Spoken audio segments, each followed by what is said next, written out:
Assalamualaikum warahmatullahi wabarakatuh. Innal hamdalillah nahmaduhu wa nasta'inuhu wa nastahdihi wa nastaghfiruh. Wa na'udzu billahi min shururi anfusina wa min sayyiati a'malina. Man yahdihillahu fala mudilla lahu wa man yudlil fala hadiya lahu. Asyhadu an la ilaha illallah wahdahu la syarika lahu. Asyhadu anna sayyidana Muhammadan 'abduhu wa rasuluh. Allahumma salli wa sallim wa barik ala sayyidina Muhammadin al-fatih lima ughliq wal khatim lima sabaq nasir al-haqq bil haqq wal hadi ila siratikal mustaqim. Sallallahu alaihi wa ala alihi wa ashabihi haqqa qadrihi wa miqdarihi al-azim. Allahumma nawwir bil kitabi basari wa atliq bi lisani wa shrah bi sadri wasta'mil bihi jasadi bihawlik wa quwwatika fa innahu la hawla wa la quwwata illa bik subhanaka la ilma lana illa ma 'allamtana innaka antal alimul hakim wa la hawla wa la quwwata illa billahil 'aliyil 'azim.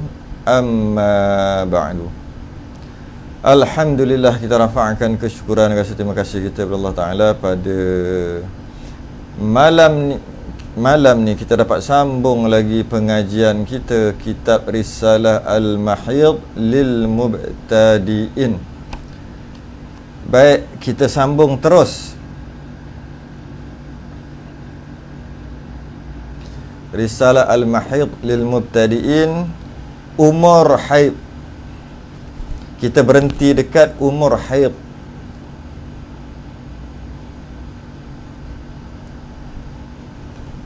Masing-masing yang ada kitab tu pakat-pakat buka segera. Cari dekat umur haid.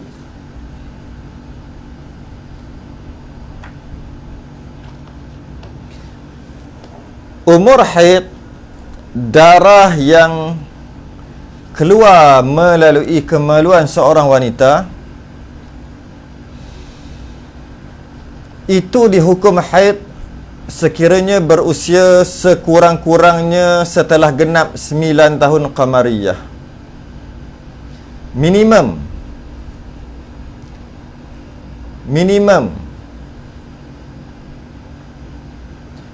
umur haid adalah 9 tahun qamariyah. Itu minimum.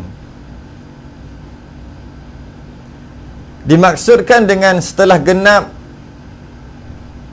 berumur 9 tahun adalah masuk tahun ke-10. Masuk tahun ke-10. Atau kira-kira setelah melepasi usia 3,186 hari. Jika kita mengirakan umur tu, kita kira umur tu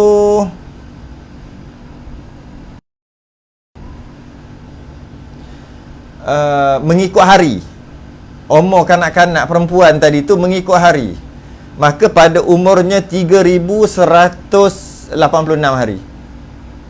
Ataupun 9 tahun qamariyah. Tengok dalam kurungan itu, jika dikira setahun 354 hari kali 9 tahun. 354 kali 9. 354 kali 9. Kenapa 354? Kenapa tak 365? 365 adalah tahun kiraan syamsiah. Januari, Februari, Mac, April, Mei, Jun, Julai itu tahun 2023 tu adalah setahun tu 365. Tapi kalau qamariyah, Muharram, Safar, mengikut Hijriyah adalah 354 aja. Maka genap 9 tahun, 354 kali 9. 354 hari kali 9 adalah 3,186 hari. Maka pada usia dia 3,186 hari, maka genaplah ataupun cukuplah 9 tahun qamariyah. Ini bermakna usia sekurang-kurang haid adalah apabila mencapai hari yang ke-3187. 3186 tu masih lagi duduk dalam 9 tahun. 3187 tu dah keluar 9 tahun dah. Dia masuk hari yang pertama tahun yang ke-10, iaitu masuk hari pertama pada tahun yang ke-10. Maka bermulalah minimum umur sekurang-kurang haid dah ada dah. Boleh dah. Umur sekurang-kurang haid.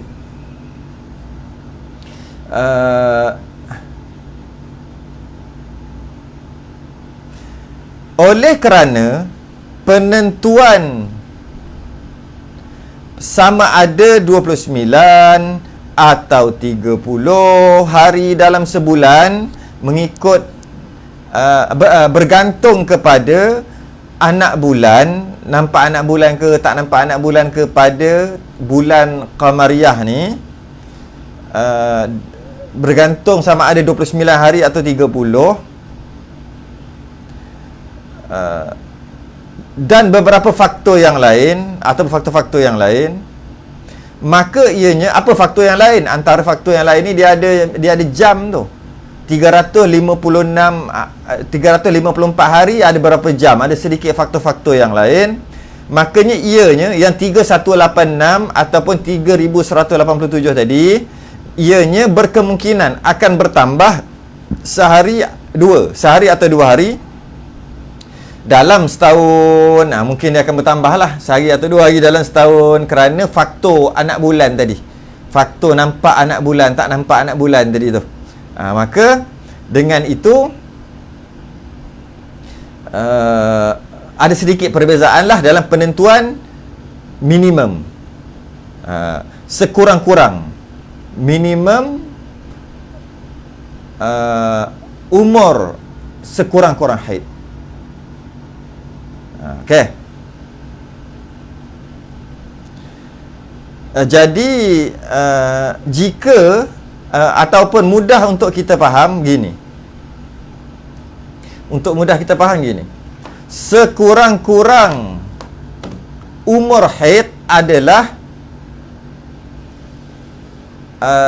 apabila genap 9 tahun, apabila seorang kanak-kanak itu telah hidup selama genap penuh 9 tahun, maka masuk sahaja tahun yang ke-10, hari yang pertama, itulah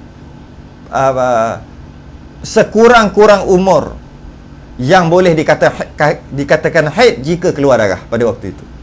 Okay. Tiada had umur bagi penamat. Tiada had umur penamat bagi haid yang kita panggil menopause. Dia tak ada had umur. Maka haid boleh terjadi selama mana seseorang itu masih hidup. Selagi seorang tu masih hidup, maka dia boleh datang haid. Dia tak ada umur maksimum. Umur minimum ada iaitu 9 tahun Qamariyah. Umur maksimum tak ada. Selagi perempuan itu hidup dan ada darah menepati ciri-ciri darah haid, maka dia haid. Walaupun umurnya 100 tahun sekalipun. Walaupun.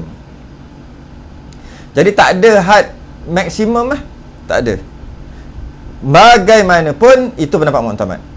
Pendapat yang kedua dalam mazhab kita, mazhab Syafi'i, umur haid adalah 62 tahun Qamariyah. 62 tahun Qamariyah. Ini bermaksud jika seorang itu berumur 62 tahun Qamariyah ataupun genap 60 tahun Syamsiah. Kalau tengok kad penalan dia tu, 60 tahun dah. Kalau kad penalan dia tu 60 tahun, umur dia sebenarnya 62 tahun Qamariyah. Setiap 30 tahun 30 tahun Syamsiah bertambah setahun dari segi tahun Qamariyah setiap 30 tahun. Maka 60 tahun Syamsiah bersamaan dengan 62 tahun Qamariyah. Jadi kalau dia tengok kat surat berana dekat kad penalan dia tu, dia dah umur dah sambut hari jadi umur 60, maka ketahuilah sebenarnya dia dah 62 tahun mengikut kiraan Qamariyah. Jika dia telah melebihi 62 tahun Qamariyah, Keluar darah juga, darah itu bukan lagi haid walaupun cukup syarat dan sifat-sifatnya, mengikut pendapat yang kedua. Tapi mengikut pendapat dalam mazhab Syafi'i, pendapat yang pertama tak ada had. Macam dalam kitab yang saya tulis tu, tak ada had. Dianya tak ada had. Okey. Itu pada mazhab Syafi'i. Jadi mazhab Syafi'i ada dua lah. Ada dua. Kadang-kadang apabila lebih umur 62 tahun tadi tu, darah yang datang tu sampai tak boleh nak kira dah. Terlalu complicated sangat. Maka boleh digunakan pendapat kedua dalam mazhab, iaitu lebih 62 tahun qamariyah, darah yang ada adalah istiadah semua, semayang ajalah. Boleh pakai pendapat. Tapi yang terbaik kita kekal dengan pendapat mu'tamad, iaitu selagi cukup syarat maka dia adalah haid, walaupun lebih 62 tahun qamariyah. Itu mazhab Syafi'i. Pada mazhab Hambali, maksimum dia 60 tahun. Maknanya apabila umur 60 tahun qamariyah ke atas, keluar darah, dia bukan haid lagi walaupun cukup ciri-ciri pada mazhab Hambali. Pada mazhab Maliki lebih lagi, iaitu umur 70 tahun. Oh, lagi banyak. Jika dia berumur 70 tahun ke atas qamariyah, maka selepas daripada itu bukan darah haid lagi walaupun cukup syarat dan ciri-cirinya mengikut mazhab Maliki. Dan mazhab Hanafi 55 tahun. Jika berumur 56 tahun ke atas, keluar darah walaupun cukup ciri-cirinya, pada mazhab Hanafi ia bukan lagi haid, dia adalah istihadah. Itu perbezaan. Yang mu'tamad adalah mazhab Syafi'i, iaitu tak ada had. Okey. Sambung lagi. Penentuan umur haid adalah berdasarkan pemerhatian dan istiqra', yakni kajian para ulama. Istiqra' ni boleh kita kata juga sains. Sains boleh juga. Ataupun kajian para ulama. Maknanya penentuan umur haid sama ada minimum atau maksimum, dia tak ada, dia adalah kajian. Dia adalah kajian para ulama. Ini kerana tiada nas yang qat'i tentang perkara ini. Tiada ayat Quran, tiada hadis yang menerangkan tentang minimum ataupun maksimum darah haid. Tak ada. Maka bila tak ada, ulama kaji. Maka di sini terdapat kelonggaran dari segi ketepatan dalam penentuan 9 tahun itu. Dari segi minimum. Dari segi minimum, oleh kerana tak ada qat'i, tak ada nas, tak ada ayat Quran kata, Nabi kata 9 tahun, tepat. Tak ada gitu. Oleh kerana ianya kajian, dia para ulama, maka dalam menentukan minimum 9 tahun tu ada kelonggaran dari segi ketepatan dalam penentuan 9 tahun itu. Ada kelonggaran. Bukan tepat-tepat 9 tahun. Para fuqaha, ahli fiqh, berpendapat tidak mengapa jika tidak sempurna tepat-tepat 9 tahun. Asalkan tepat-tepat 9 tahun yang saya tulis tu berapa? 3187. Tak semestinya tepat-tepat 3187 hari. Tak semestinya tepat-tepat 9 tahun. Asalkan kurang daripada 16 hari. Maknanya darah yang keluar tu bukan tepat-tepat 9 tahun. Yang nak kata sekurang-kurang minimum umur haid tadi tu kan 9 tahun. Oh, lagi 3 hari nak 9 tahun keluar darah, maka tak boleh kata haid. Sebab haid sekurang-kurang umur 9 tahun, tepat 3187 hari, tepat. Taklah sampai macam tu, sebab dia tak ada nas yang qat'i. Dia kajian para ulama. Maka jika begitu, taklah tepat-tepat. Jadi ulama ambil Iaitu jika kurang daripada 16 hari. 3187 tolak 16 hari. Kurang daripada 16 hari dan darah keluar lagi. Kalau nak kira, dia belum cukup, belum tepat-tepat 9 tahun lah. Boleh kata dia baru 8 tahun lebih, tapi dah nak hampir dah dengan 9 tahun.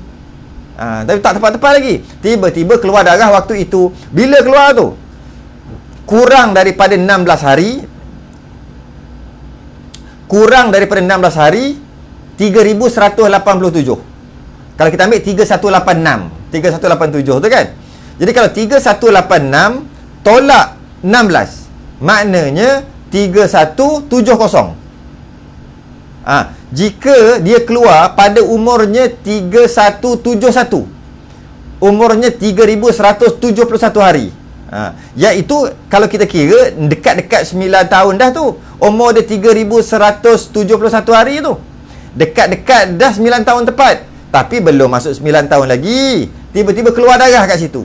Adakah darah yang keluar tu dikira sebagai haid? Takkan tak boleh diskaun kot. Diskaun lah sikit. Sikit lagi nak 9 tahun. Maka boleh diskaun. Iaitu dengan syarat darah yang keluar tu sebelum jangan lebih, sebelum 16 hari. Yang tadi 3171 itu 15 hari. Kurang 15 hari daripada tepat-tepat 9 tahun. Maka boleh. Boleh dengan maksud darah yang keluar adalah darah haid walaupun belum tepat-tepat 9 tahun, tapi dah dekat. Dekat dia pula, dekat-dekat nak cukup 9 tahun tadi, tak sampai 16. Berapa hari? Jika darah mula keluar pada hari 15, pada hari 15, 23 jam, 59 minit, 59 saat. Ambil tau. Sebelum 16 hari lah tu. Sebelum mencapai sempurna genap 9 tahun. Sebelum 3187 hari tadi tu. Tolaklah. Masih dihukum haid jua. Sedetail itu. Dihukum haid jua. Kat mana para ulama ambil 16 hari ni? Ambil kat mana 16 hari ni? Para ulama ambil kat mana 16 hari ni? 16 hari ni para ulama ambil, dia gabungkan antara sekurang-kurang haid dengan sekurang-kurang suci. Sekurang-kurang haid adalah sehari semalam. Sekurang-kurang suci adalah 15 hari 15 malam. Nanti kita akan masuk bab tu. Jadi sehari tambah 15 hari 15 malam, maka 16 hari. Jadi 16 hari adalah sekurang-kurang kitaran haid. Jadi maka ambil daripada sekurang-kurang kitaran haid, iaitu 16 hari, menjadi angka untuk buat lebih kurang tu. Lebih kurang tadi tu, yang tak sampai 9 tahun tepat tadi. Ulama ambil kat situ. Istilah yang sering digunakan pada pengurangan ini, dia kurang 16 hari tadi tu, tak sampai 16 hari, kurang sebelum 9 tahun tadi tu, adalah 9 tahun takribiyah ataupun takriban, boleh juga. Yakni maksudnya lebih kurang 9 tahun. Lebih kurang pun tak main kurang aja. Kurang dia tu pun tak lebih 16 hari kurang tu. Tak lebih 16 hari. Bukan tahdidiyah ataupun tahdidan. Apa maksud dia? Tepat-tepat. Bukan sekurang-kurang umur haid adalah 9 tahun tepat. Saatnya, minitnya, jamnya. Tidak. Sebab apa tak ada itu? Kerana dia tak ada nas yang qat'i. Maka lebih kurang tu okey lah. Kurang sikit. Kurang sikit tu banyak mana? Jangan sampai kurang tu 16 hari waktu keluar darah. Okey. Kita telah terbiasa menggunakan kalender Masihi berbanding kalender Hijriah. Maka 9 tahun Qamariyah apabila ditukarkan kepada kalender Masihi, Januari Februari ini jumlahnya adalah 8 tahun 8 bulan 21 hari. Itulah 8821. 8 tahun 8 bulan 21 hari. Okey. Bermula dari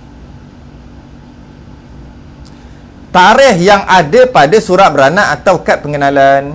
Jadi maknanya anak tadi kalau tengok, kalau kita berpandukan kepada kad pengenalan, nak menentukan umur haid anak kita tu, maka kita tengok kad pengenalan dia berumur 8 tahun 8 bulan 21 hari. Jika sampai 8 tahun 8 bulan 21 hari, maka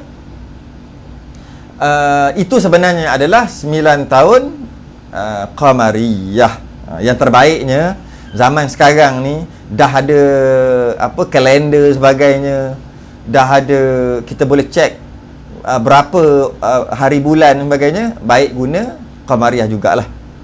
Baik guna qamariyah juga. Baik. Sedikit berkaitan perkara ni.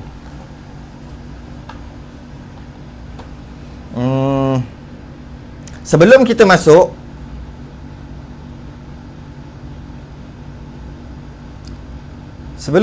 lagi, kita teruskan. Kita akan buat sedikit pengiraan.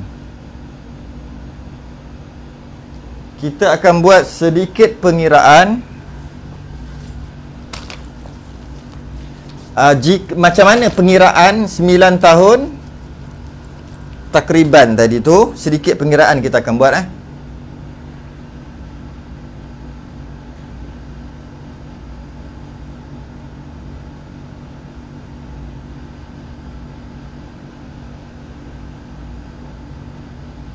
Baik, tengok.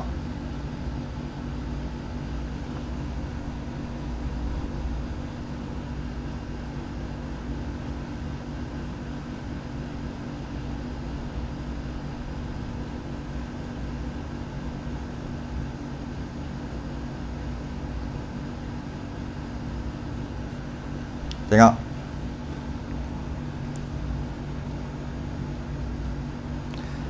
Kita tengok pengurangan tadi. Tepat umur 9 tahun qamariyah di sini. Tepat 9 tahun qamariyah. Darah yang keluar sebelum 9 tahun qamariyah. Jika darah tu keluar selepas 9 tahun qamariyah, itu adalah haid. Macam mana kalau darah keluar kurang daripada 9 tahun qamariyah? Kita kira ke belakang. Ingat maksud?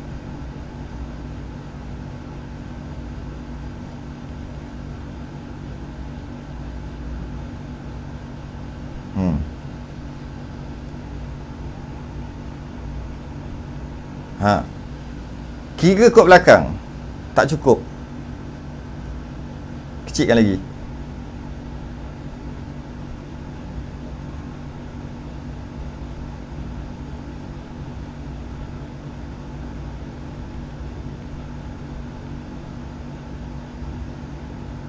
Baik.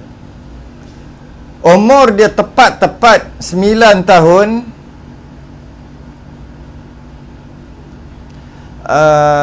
Qamariyah adalah di sini.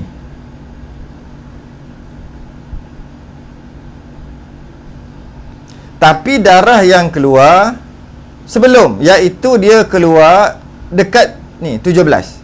Ini bukan hari bulan Hari bulan mana ada kira kod terbalik. Ini hari. 9 tahun qamariyah tepat sini. Tapi darah keluar 17 hari sebelum tepat 9 tahun qamariyah, maka darah yang keluar ni bukan haid. Kita panggil darah fasad pun boleh, nak panggil istihadah pun boleh, darah rosak pun boleh. Yang penting itu bukan haid.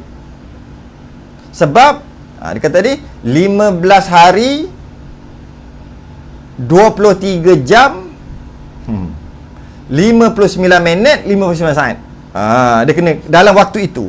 Jadi jika darah keluar di sini 9, cukup syarat-syarat, katalah 5 hari, maka 5 hari ini adalah haid. Walaupun dia tak cukup 9 tahun lagi. Itu maksud yang kita bahas tadi. Baik. Jika darah tu keluar, macam mana kalau darah tu keluar sebelum lagi 18 hari sebelum genap 9 tahun, 17 hari sebelum bersambung darah tu, 16 hari, 15 hari, 14 hari keluar.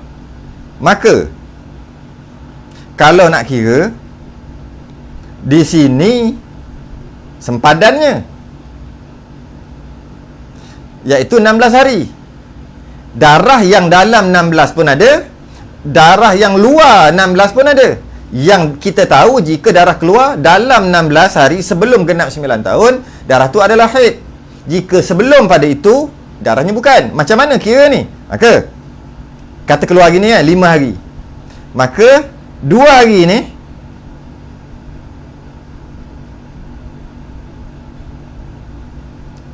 ini bukan haid. Kita letak fasad, darah fasad, darah rosak, darah istihadah. Dan 3 hari yang dalam tu, 3 hari adalah haid. Maka jika begini keadaannya, perempuan ini, kanak-kanak ini telah baligh.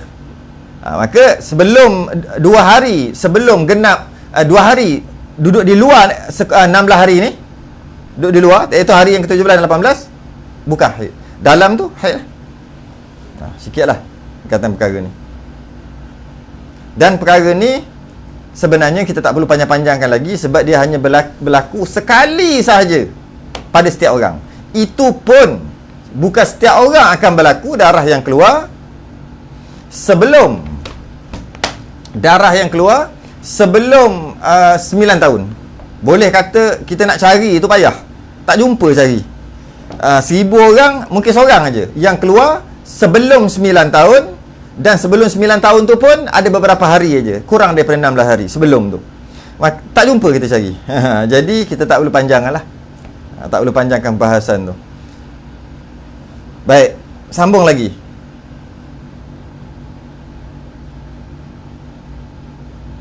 Banyak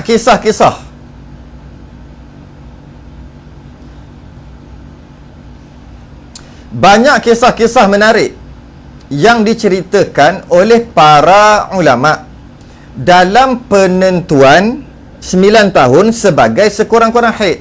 Banyak kisah para ulama ni. Okey. Antaranya mereka pernah menemui seorang nenek yang paling muda, yang berumur 21 tahun. Nenek tu umur 21. Apabila diselidiki, pada usia 9 tahun, nenek tadi tu, umur 9 tahun, nenek tadi telah datang haid. Dan dinikahkan oleh ayahnya. Umur 9 tahun datang haid, ayah dinikahkan. Setelah berumur 10 mengandung dan melahirkan anak perempuan. Sama seperti ibunya, anak perempuan yang lahir tadi, anak itu mula datang haid pada umur 9 tahun juga, ikut maknya. Dan dinikahkan juga lepas tu. Kena kahwin pula dengan ayahnya, kahwinkan dia juga umur 9 tahun. Jadi mak dengan anak sama. Keluar haid umur 9 tahun, kahwin umur 9 tahun. Mengandung setahun selepas berkahwin dan melahirkan anak juga. Sama dia dengan mak dia. Mak dia kahwin-kahwin, umur 9 tahun keluar haid, kahwin-kahwin. Tak lama pada tu dapat anak. Kita ambil setahun selepas itu dapat anak. Anak dia perempuan, anak dia pun kahwin umur 9 tahun sebab keluar haid umur 9 tahun. Kemudian kahwin juga, dapat anak lagi. Jadi kalau kita tengok 999 tadi campur 99 18 tahun, campur waktu mengandung, waktu begitu begini sikit, maka jadilah ia nenek ketika berumur 21 tahun. Allah, hai. Mudanya nenek. Mudanya nenek. Nenek umur 21. Silat-silat cicit umur 31 dah ada cicit. Umur 30 ada cicit. Kalau jadi perkara yang sama. Baik.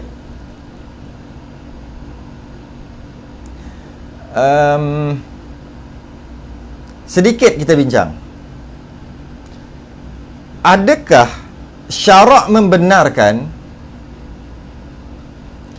berkahwin umur 9 tahun ni? Kita bincang sikit pasal tu. Sebab apabila dicetak cetakan kedua, maka sebaran karangan saya ni, sebaran dia agak luas. Bila dibaca oleh ramai orang dan bahasanya pun agak mudah je, maka bila ramai orang baca, antara mereka yang baca tu mengatakan, apa kahwin umur 9 tahun? Boleh ke kahwinkan 9 tahun? Dia duk bayang anak dia umur 9 tahun. Maka saya ambil peluang kat sini nak panjangkan perbahasan tentang haid, keluar haid, kahwin, belum datang haid, kahwin, hukum hakam yang berkaitan dengannya. Yang pertama, syarak membenarkan perkahwinan dilakukan walaupun belum baligh. Tu kena terima lah tu. Tu hukum Islam. Itu hukum Islam. Syarak membenarkan perkahwinan dilakukan walaupun belum baligh. Maknanya umur 8 tahun, 7 tahun, 6 tahun, boleh. Boleh kahwin. Ada syarat-syarat tapi boleh kahwin. Sah perkahwinan. Cuma jangan salah faham. Sebab ada orang yang mencari kelemahan Islam, dia mengatakan Islam ni apa?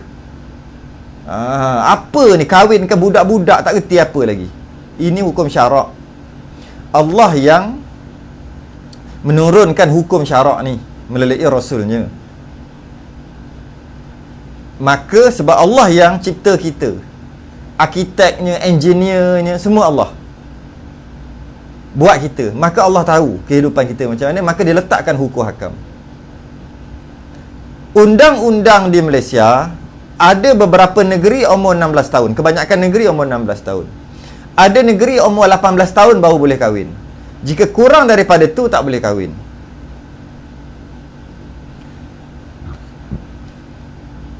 Jadi itu undang-undang. Adakah undang-undang tu boleh dibuat? Boleh. Kadang-kadang undang-undang tu tak ada hukum syarak, tapi dihadkan undang-undang itu atas sebab-sebab tertentu. Maka boleh. Pemerintah dia ada kuasa untuk buat undang-undang. Jadi kalau undang-undang negeri itu 16 tahun boleh kahwin, tunggu 16 lah kahwin. Hukum syarak tetap juga, tak baligh lagi pun boleh kahwin. Itu hukum syarak. Cuma dia ada syarat. Kanak-kanak yang belum baligh hanya dibenarkan kahwin jika diwalikan oleh wali mujbir, dia panggil. Sebab kita tahu dalam perkahwinan wajib ada wali. Wali boleh ayah, boleh datuk, boleh pakcik, bapa saudara, boleh anak saudara, boleh sepupu. Dia ikut turutan. Jadi wali ni boleh banyak. Tapi dalam masalah mengahwinkan anak yang belum baligh, mesti wali tu, nama wali tu mujbir. Apa maksud wali mujbir? Kita biasa sebut, tapi apa maksud wali mujbir? Wali mujbir adalah ayah dan datuk sahaja. Maknanya perkahwinan kanak-kanak yang tak baligh lagi tak boleh dilakukan, tak boleh diwalikan oleh wali pakciknya, pak saudara, anak saudara lain, tak boleh. Dia wali hanya ayah dan datuk. Dengan maksud, jika ayah dia dah tak ada, meninggal, ataupun ayah dia jadi gila, ataupun ayah dia sebagainya, tak boleh jadi wali, maka baru datuk dia boleh jadi wali. Bukannya ayah dan datuk, ayah je yang boleh jadi wali untuk mengahwinkan anak yang tak baligh lagi. Cuma kalau ayah tu tak ada ataupun tak mampu untuk jadi wali, maka waktu tu datuk boleh jadi wali. Hanya dua ni je boleh, yang lain tak boleh. Padahal wali boleh, orang lain boleh, bapa saudara boleh, tapi tak boleh dalam masalah kahwinkan kanak-kanak yang belum baligh. Bila kita sebut hanya wali mujbir, iaitu ayah dan datuk, Perasan tak maksud mujbir tu berasal daripada perkataan ijbar, jabbar. Apa maksud dia? Paksa. Wali mujbir ni maksud wali paksa, iaitu mereka yang ini wali, ayah dan datuk tadi berhak mengahwinkan anak atau memaksa anak dia ataupun cucu kalau dia tu datuk yang belum balik tanpa perlu meminta izin anak itu. Dipaksa. Ini hukum Islam. Ada orang yang membantah, biasanya puak-puak liberal. Ini hukum, tak semestinya kita buat, tapi itulah hukum. Sebab tu Malaysia buat 16 tahun baru boleh kahwin, tak ada masalah. Itu pun kena masuk mahkamah. Ada tempat kena masuk mahkamah dulu. Mahkamah benarkan baru boleh kahwin, tak ada masalah. Cuma hukum jangan tolak, iaitu boleh kahwin walaupun belum balik lagi. Mungkin kita kata budak-budak lagi. Ya, budak-budak tu zaman kita. Zaman dulu mungkin budak-budak tu umur 6 tahun, 7 tahun, 8 tahun dah besar. Umur 9 tahun tu dah macam budak umur 15 tahun sekarang. Dari segi tubuh badan. Dan boleh jadi akan datang budak jadi besar-besar. Boleh jadi. Maka hukum tetap hukum, tak nak buat tak apa, tapi jangan tolak hukum. Kenapa? Sayyidina Abu Bakar As-Siddiq mengahwinkan anaknya Siti Aisyah radhiyallahu anhuma dengan Nabi SAW pada umur 6 tahun. Siti Aisyah 6 tahun, bukan dengan permohonan ataupun meminta izin anaknya. Nabi sendiri. Walaupun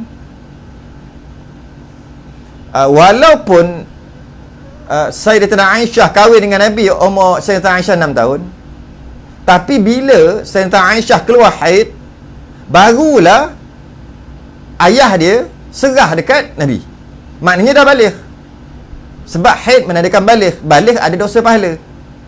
Haid menandakan dah boleh kalau nak kandungkan anak, dah bersedia untuk mengandung dari segi fizikal, dan dah ada dosa pahala dah pun, ayah tak tanggung dah. Jadi walaupun kahwin awal, tapi diserahkan kepada suami ketika balik. Dia macam cop awal, cop dulu. Tak boleh serah ketika belum balik, cuma kahwin aja awal. Itu syarat dia. Begitu juga para sahabat antara Zubair telah menikahkan anaknya dengan Qudamah ketika anaknya belum balik lagi. Sayyidina Ali bin Abi Talib menikahkan anaknya Ummu Kalthum dengan Sayyidina Umar Al-Khattab ketika anak Sayyidina Ali tadi ni, Ummu Kalthum tadi, belum balik lagi.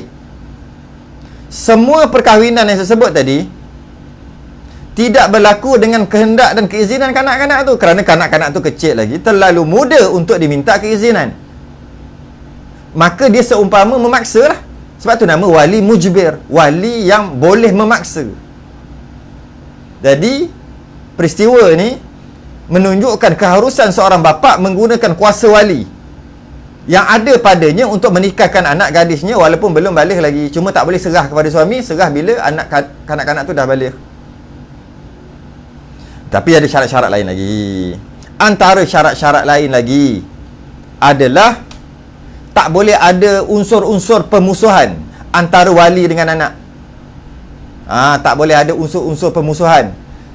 Wali tu memang marah dengan, tak suka anak dia. Tak ada unsur-unsur tu. Dan antara lain, yang nak dikahwinkan tu mesti sekufu dengan anak tadi tu. Dan antara lain, yang nak kahwin tu dengan budak tadi tu mesti mampu untuk bayar mahar, dan berapa sebab alasan-alasan yang lain lagi lah. Dan mungkin boleh masukkan perlu mendapat keizinan daripada mahkamah. Kita boleh buat. Okay.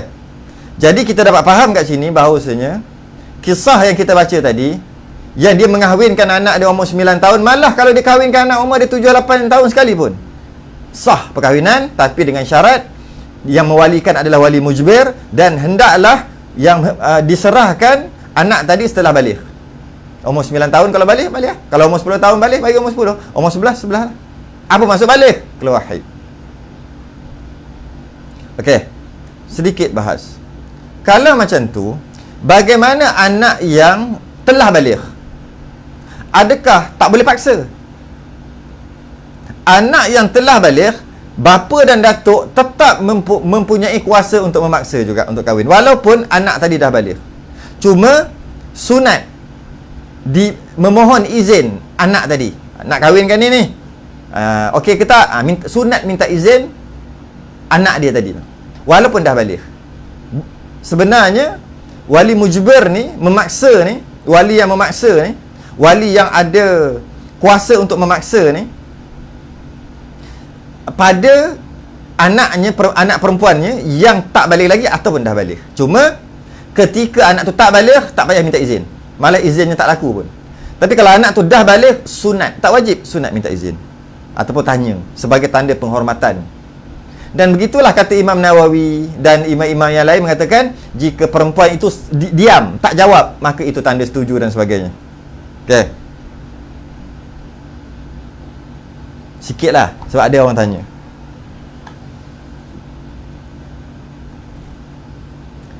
Mengikut kajian, beberapa kajian contemporary, percampuran kanak-kanak lelaki dan perempuan yang kerap akan mempercepatkan pengeluaran haid bermula. Ya, antara faktor yang menyebabkan kanak-kanak perempuan tu keluar haid awal, contohnya umur 9 tahun, 10 tahun, 11 tahun, 12 tahun. 12 tu dah lewat dah. 9, 10, 11 tahun. Apakah faktor yang keluarnya awal? Awal lah 9, 10 tahun. Antara faktor adalah faktor genetik, faktor keturunan. Antara faktor lain adalah, ini kajian. Bila sebut kajian, boleh disangkal lah, boleh ditolak. Kajian pula contemporary, yang baru-baru, mendapati pencampuran di antara lelaki dan perempuan yang kerap akan mempercepatkan pengeluaran haid bermula. Contohnya dia sekolah bercampur lelaki perempuan. Daripada kecil, umur 7 tahun dah campur lelaki perempuan. Duduk bertepuk tampar, budak-budak duduk main tenteng sekali, duduk main anak patung sekali. Malah kalau di kampung-kampung dulu, duduk mandi sungai sekali. Laki mandi sungai, telanjang gitu aja.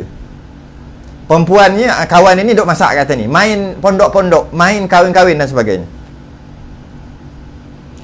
Oleh kerana percampuran tu berlaku pada umur 7 tahun, 8 tahun, percampuran tu maksud berkawan lah. 7 tahun, 8 tahun, 9 tahun keluar. Dia seumpama cepat keluar haid sebab dia awal-awal dah dikelilingi oleh lelaki perempuan tadi tu. Kalau dia sekolah, mungkin dia buat grup tu ada lelaki ada perempuan, dah terbiasa bercakap dan sebagainya, maka antara faktor mempercepatkan pengeluaran haid tu, tahun tu 9 tahun, 10 tahun dah keluar. Tapi kanak-kanak yang belajar asingan, contohnya dia tak ada main dengan lelaki, dia duduk rumah aja, masuk sekolah pula, sekolah asrama perempuan semua, dia lambat keluar haid. Ini kajian. Dan antara kajian juga adalah, jika kanak-kanak perempuan tadi dia cepat berdikari, kat rumah dia, bapak dia tak ada, mak dia ada tak apa, perempuan, bapak dia tak ada. Bila ayahnya tak ada di rumah, ketika dia dalam proses pembesaran umur 7, 8, 9 tahun, maka dia lebih cepat berdikari. Maka dengan tu cepat keluar juga. Cepat keluar. Tak ada ayah. Tapi kalau ayah dia ada sekali, jadi lambat sikit keluar. Gitu. Itu kajian. Antara kajian juga yang dibuat, kalau ada orang lelaki asing dalam rumah tu, duduk sekali dalam rumah tu, maka cepat keluar haid juga. Maksud cepat tu 9, 10, 11. 9, 10, 11. Maksud cepat. Jika ada lelaki asing, maksudnya lelaki yang boleh kahwin lah, tapi budak tak kahwin, tapi yang boleh kahwin. Mungkin duduk dengan sepupu, mungkin duduk dengan lelaki asing. Malah kalau lelaki asing tu bapa tiri dia sekalipun, mengikut kajian, mereka yang duduk bersama bapa tiri, ayah tirinya, cepat keluar haid. Sebab asalnya bapa tiri tu bukan bapa betul. Walaupun tak boleh kahwin, tapi bukan tak boleh kahwin kerana darah. Tak boleh kahwin kerana dia berkahwin dengan maknya. Maka dengan sebab kajian tadi tu menyebabkan cepat berlaku. Jadi kita dapat faham gini. Cepatnya matang perempuan kanak-kanak tu menyebabkan haid keluar cepat. Gitulah. Cara kematangan tu mungkin bercampur lelaki perempuan. Mungkin. Tapi kalau kita tengok pun, memang orang kanak-kanak perempuan dia lebih cepat matang berbanding dengan lelaki. Cepat. Lelaki ni lambat matang. Kadang-kadang umur 14 baru matang. Tapi kanak-kanak perempuan dia lebih cepat matang. Kalau lagi cepat dia matang, maka lagi cepat darah haid tu keluar. Ini kajian. Ini kajian. Kajian pula contemporary. Baik, habis. Sambung lagi tak? Pukul apa dah? Boleh sambung lagi? Kita sambung sikit lagi.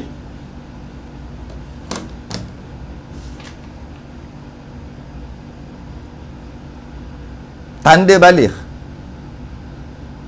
Tanda baligh. Sambung. Tanda baligh. Baligh membawa maksud sampai umur.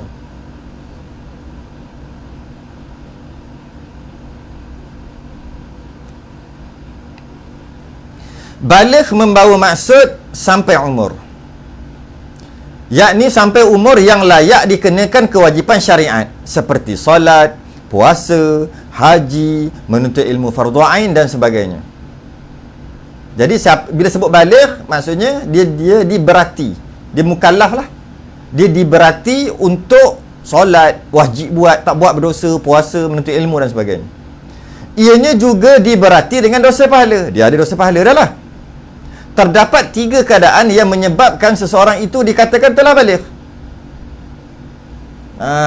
Ada 3 keadaan seseorang itu telah baligh. 3 keadaan. 3. Jadi perkara ni salah satu daripada 3 perkara, maka dia baligh. Yang pertama, perempuan yang keluar haid pada usia 9 tahun qamariyah seperti yang telah disebutkan sebelum ni, yang kita bincang sebelum ni, keluar darah haid pada usia 9 tahun qamariyah takribiyah yang kita bincang sebelum ni, maka dia telah haid lah. Dia telah haid dan dia telah baligh. Yang kedua, keluar air mani bagi lelaki dan perempuan ketika berumur sempurna 9 tahun. Menurut Syekh Ramli, 9 tahun tahdidiyah bukan takribiyah. Sama ada lelaki atau perempuan, jika dia bermimpi ihtilam, kemudian keluarnya mani, sama ada lelaki atau perempuan, maka balighlah lelaki atau perempuan tu. Cara untuk baligh kedua. Cara kedua untuk baligh. Yang ketiga, sempurna umur 9 tahun. Sempurna umur 9 tahun apa? Sempurna umur 15 tahun. Bukan 9, 15 tahun. Secara tahdidiyah, tepat-tepat. Sama ada bagi lelaki atau perempuan apabila tidak keluar haid dan tidak keluar mani mengikut kesepakatan ulama. Jadi kalau perempuan tak keluar haid umur 9, 10, 11, 12 sampai umur 15, habis je genap 15 tahun, masuk je tahun yang ke-16, hari pertama tahun yang ke-16, maka perempuan tadi telah baligh walaupun tak keluar haid, walaupun tak pernah mimpi. Dia panggil baligh dengan umur. Begitu juga lelaki, jika dia bermimpi pada umur 9 hingga 15 tahun, maka balighlah dia. Tapi kalau tak bermimpi 9 sampai 15 tahun, masuk je hari pertama umur 16, dia telah baligh. Lelaki tadi baligh dengan umur, kata. Baligh dengan umur. Bukan baligh dengan mimpi ataupun keluar mani. Baik. Lelaki baligh dengan cara ihtilam, iaitu mimpi atau berangan yang biasanya berpunca dari imajinasi. Itu biasa lelaki baligh dengan cara mimpi tu. Kalau yang baligh dengan cara mimpi, mulalah ada bayangan, imajinasi, bayangan dulu, lepas tu tidur, tu yang jadi mimpi. Bayangan dan imajinasi pula boleh dipupuk yang biasanya berpunca daripada apa yang dicerap oleh penglihatan. Zaman media sosial sekarang ni cepat sangat. Budak-budak pun dah tengok dah. Maka apa yang dicerap, kadang-kadang nak tengok benda lain. Nak tengok Cocomelon, pergi tengok melon yang lain. Kadang-kadang jadi gitu. Dia ada iklan-iklan. Maka pening budak tu. Pening. Bila dia pening, maka malam tidur tu termimpi-mimpi. Maka itulah terjadi mimpi tadi tu. Asal usul tu. Macam mana boleh mimpi? Dek kerana itulah lelaki apabila balik, visual mereka aktif. Mata aktif. Tengok tu, tengok ni, tengok tu. Bila balik.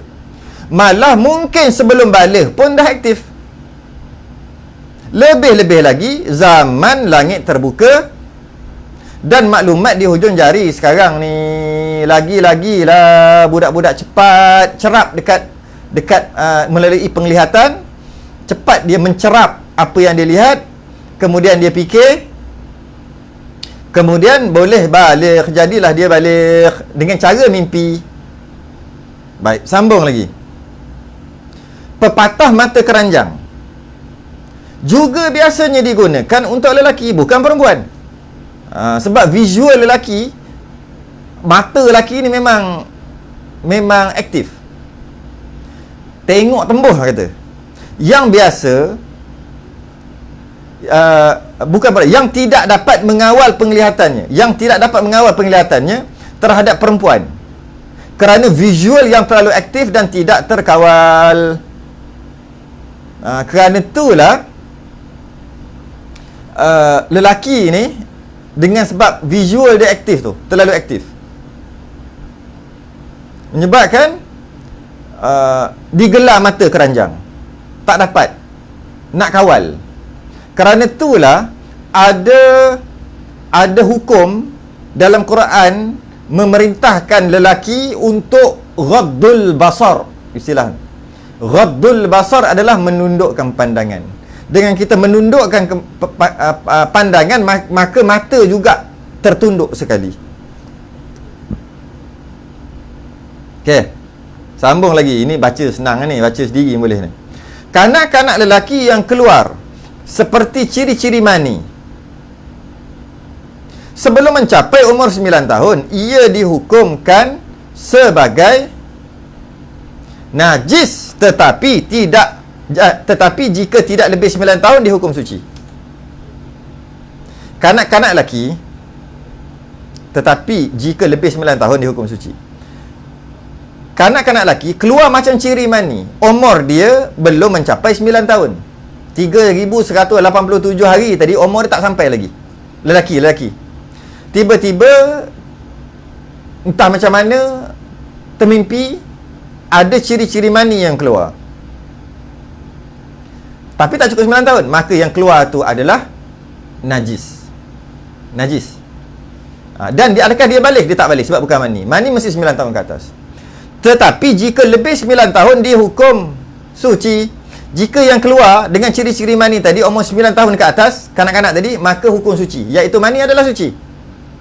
Mani adalah suci. Dan secara automatik budak tadi balik. Budak lelaki tadi balik. Jadi penentuan 9 tahun Qamariyah tu sangat penting. Jika ciri-ciri mani keluar sebelum 9 tahun pada kanak-kanak lelaki, maka dia adalah najis. Tapi dia tak balik lagi. Jika lebih 9 tahun keluar ciri-ciri mani, dia adalah suci. Mani itu suci. Dan dia dah balik. Berbeza dengan punca perempuan balik. Bukan dengan imajinasi. Perempuan balik dia tak boleh imajinasi, terbayang, tak ada apa pun, tak jadi balik dengan dia terbayang itu. Tetapi dengan hakikat sebenar, iaitu melihat darah yang keluar. Maka dengan melihat darah keluar, maka baliklah dia. Dan pastinya dengan terkejut bila keluar darah. Budak-budak ni keluar darah, terkejut, bimbang, risau, sedih, takut dan sebagainya ada. Darah, siapa seronok tengok darah? Okey, pertama budak-budak. Kerana darah bukanlah sesuatu yang seronok untuk dilihat atau dibayangkan. Maka Kerana itulah perempuan lebih beremosi, yakni lebih, perasaan tu lebih dalam kehidupan mereka berbanding lelaki. Kerana cara balik pun dengan cara emosi. Para penyelidik dia mengesahkan bahawa pengeluaran hormon boleh mempengaruhi juga pengeluaran apa dipanggil endorfin yang berfungsi mengawal emosi dan mood. Lebih-lebih lagi ketika haid dan nifas. Jadi bila hormon tu keluar bagi orang perempuan, dia mempengaruhi endorfin. Endorfin ni dia mengawal emosi dan mood. Ketika haid, dia ganggu. Bila ganggu, kerana itu emosi juga terganggu. Gejala yang biasa berlaku kepada perempuan wanita yang hampir haid. Ada gejala, dia panggil apa? PMS, tak silap. PMS. PMS. Premenstrual syndrome. PMS. Kenapa jadi itu? Sebab tadilah hormon tadi tu mempengaruhi endorfin. Jadi dengan sebab tadi tu menyebabkan mudah keletihan, mudah tersinggung, perut kembung, macam-macam jadi. Masalah jerawat, tak ada mood, selera makan bertambah, dan sebagainya.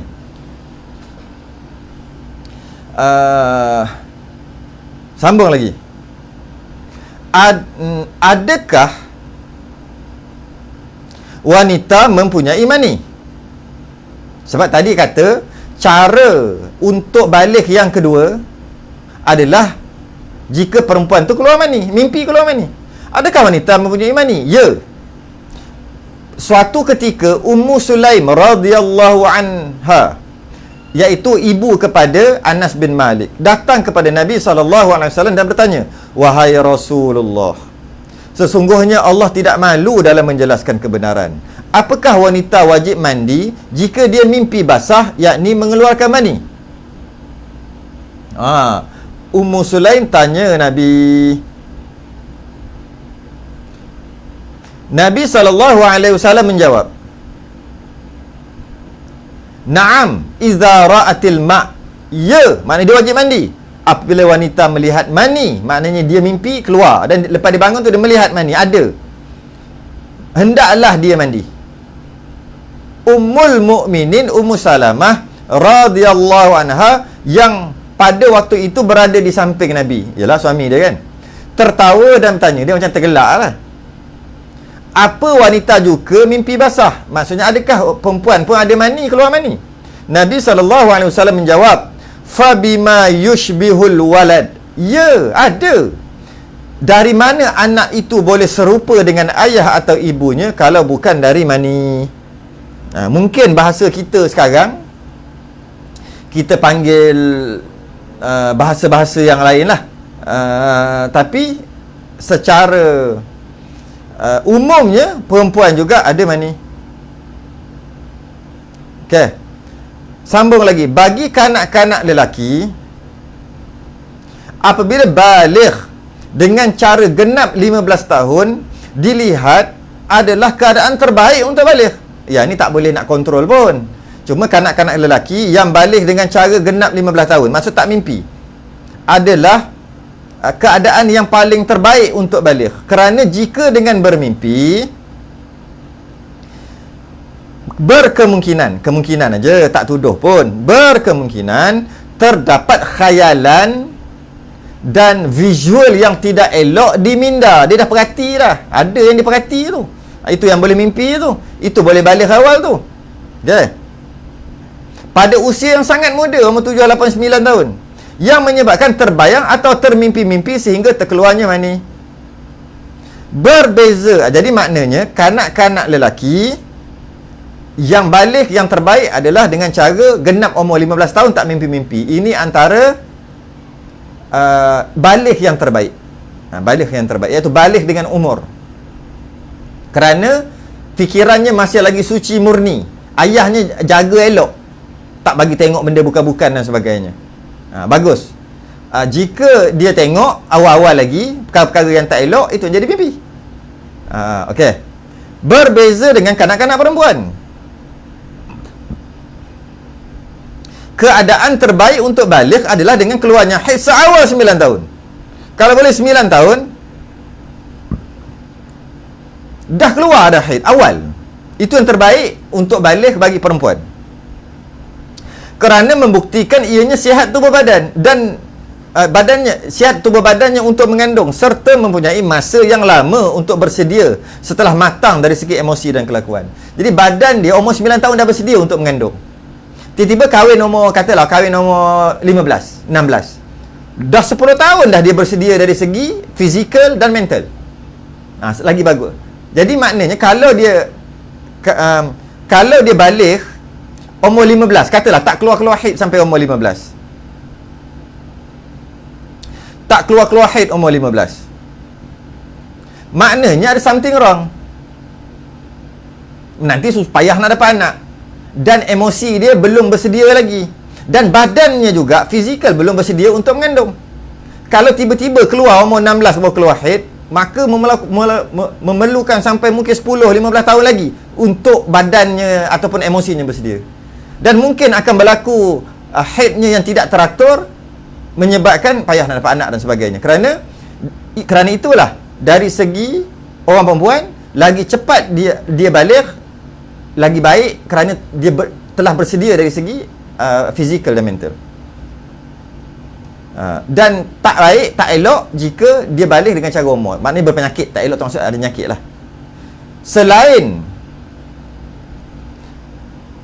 Selain penentuan balik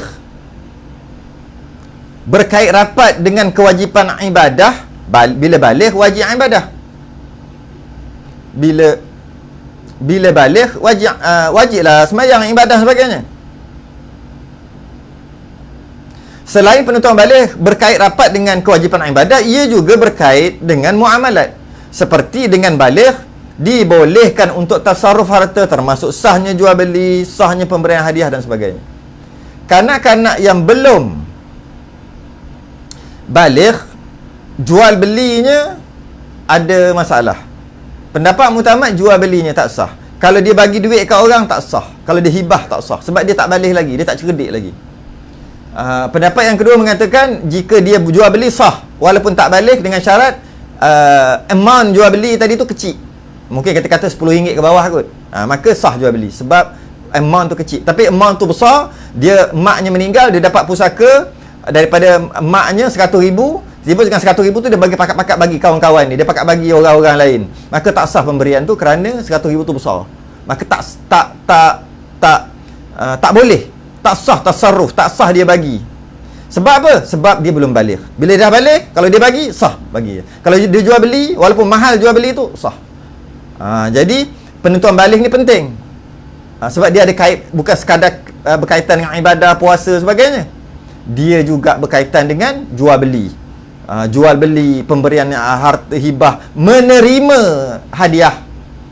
Dia boleh terima hadiah sebab dia dah balik. Kalau dia tak balik, tak boleh terima hadiah. Dan sebagainya. Wallahu a'lam. Kita tangguh dulu. Kita sambung, akan datang maksud darah keluar pula. Dah sejam dah. Maksud darah keluar.